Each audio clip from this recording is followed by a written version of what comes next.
Welcome to the Canadian Beef Cattle Podcast, presented by the Beef Cattle Research Council. The most popular content from beefresearch.ca, available on the go.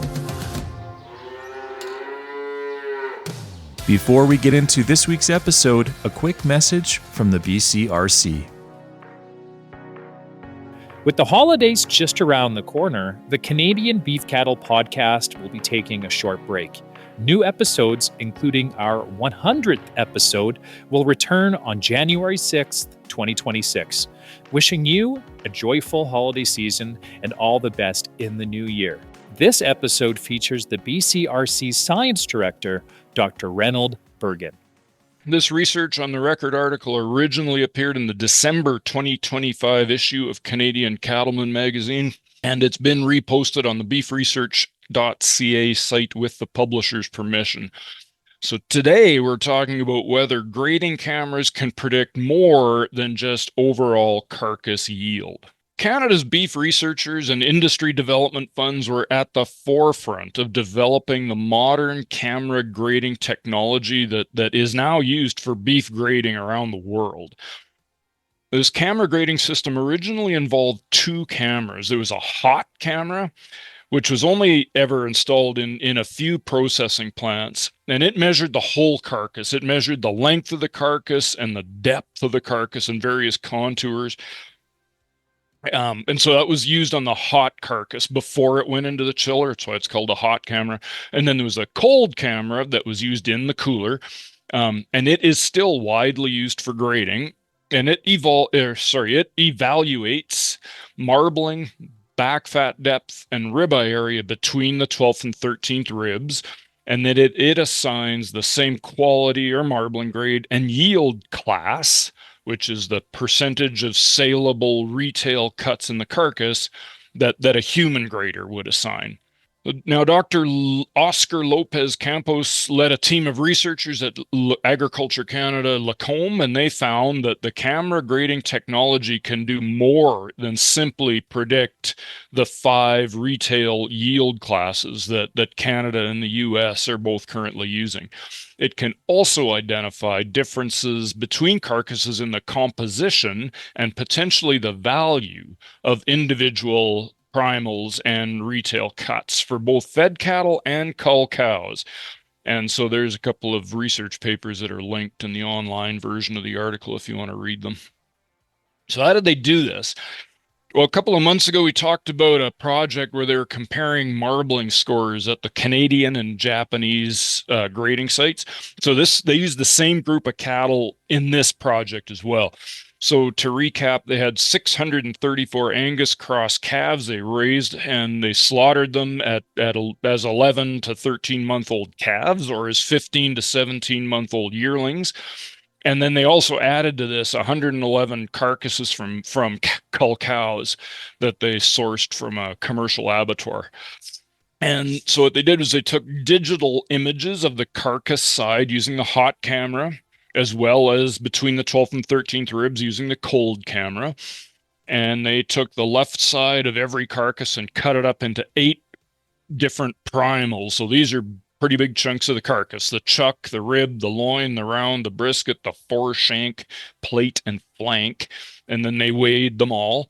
And then they took those primals and further fabricated them into 55 different retail cuts that you'd actually see at the store. And then they looked to see whether they could get better predictions of carcass composition when they used the cold camera or the hot camera or both cameras together.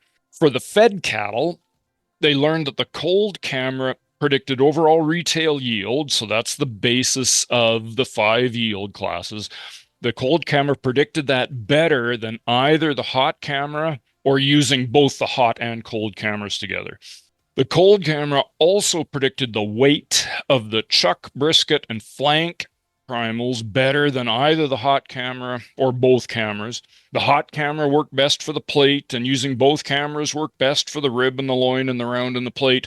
But the improvements in accuracy that they got when they used either the hot camera or both cameras were really, really small, much less than half a pound.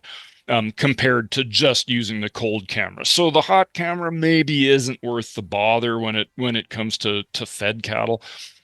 They found a similar result for primal composition. And now composition doesn't just refer to weight, it refers to the makeup. It refers to how much fat and lean and bone that weight comes from. So the cold camera predicted the lean percentage of the chuck, the rib, the foreshank, the plate, and the flank better than the hot camera, or better than both cameras.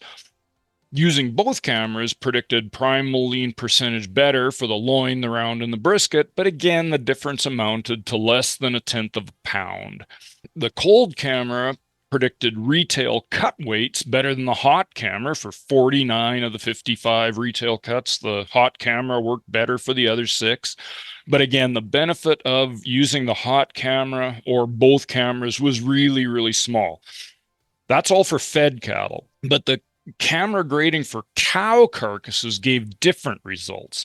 The hot camera predicted the lean content of the flank, the round, and the foreshank best, and both cameras worked best for the brisket, the chuck, the loin, the plate, and the rib. And so, like fed cattle, differences in accuracy between the various camera combinations were relatively small for most of the primals, but not for all of the primals. Using both cameras predicted the lean content of the chuck and the loin and the round more accurately than the cold camera alone. So on average, the cold camera's prediction of lean weight was off by 3 to 7 pounds for those primals. Now, cull cows vary more in body condition score and muscling than fed cattle do. And so using the hot camera to get a better sense of overall carcass conformation might be helping to provide a better prediction of carcass composition in the chuck and in the round of cows. So what does all this mean to you? Well, there's a limit to how far this can go. I mean, no animal's ever going to have more than one brisket per side, for instance. But when you consider 2 carcasses that have the same weight, the same quality grade, and the same yield class, they would have the same value at the packing plant. But different retail cuts can have wildly different prices. So let's think about 2 carcasses that have slightly different composition. When I wrote this a few months ago, strip loin was selling for $41 a pound at retail, and inside round was selling for $20 a pound. So if you have 2 carcasses, same weight, same quality grade, same yield class, and one of them happened to have 2 more pounds of strip loin and 2 fewer pounds of inside round, while the second carcass was the opposite, 2 fewer pounds of strip loin and 2 more pounds of inside round than average, their true carcass value would differ by $84. And similarly, 3 extra pounds of loin from a cow carcass would equate to quite a few more steak sandwiches at the local roadhouse. So if the packer knew that, they might decide to fabricate and eventually price cow carcasses differently based on those differences in composition. And that would be a step closer to value-based marketing. If these data could then be tied to individual animal ID and shared back through the system, we'd have an opportunity to intentionally breed for carcass conformation, breed for more strip loin and less inside round. Wave your hands and talk fast, and it all sounds pretty exciting. But the intentional part would be really, really critical. Because selecting too hard for any one trait almost always leads to a bad end.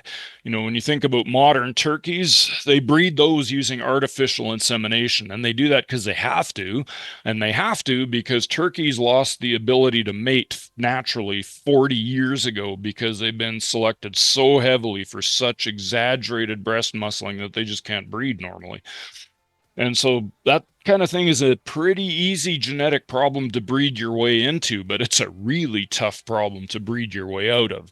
Anyway, enough about turkeys. The bottom line is that computer and imaging technology are developing rapidly. Canada's beef quality researchers are working hard to turn these technologies into opportunities for our industry to improve and streamline beef carcass processing. Thanks for listening. I'll talk to you again next time. I hope you and your family have a great Christmas and New Year's, and sorry about mentioning the turkeys. I hope you're eating beef instead. Thank you for listening to this week's episode. You can find all relevant links and information at beefresearch.ca or in the show notes. The Beef Cattle Research Council is funded by the Canadian Beef Cattle Checkoff and strives for excellence in the production of Canadian beef, cattle, and forage through research, innovation, and extension. Tune in every Tuesday as the Canadian Beef Cattle Podcast delivers straightforward insights, expert information, and a wealth of practical knowledge for Canadian beef producers. Subscribe now.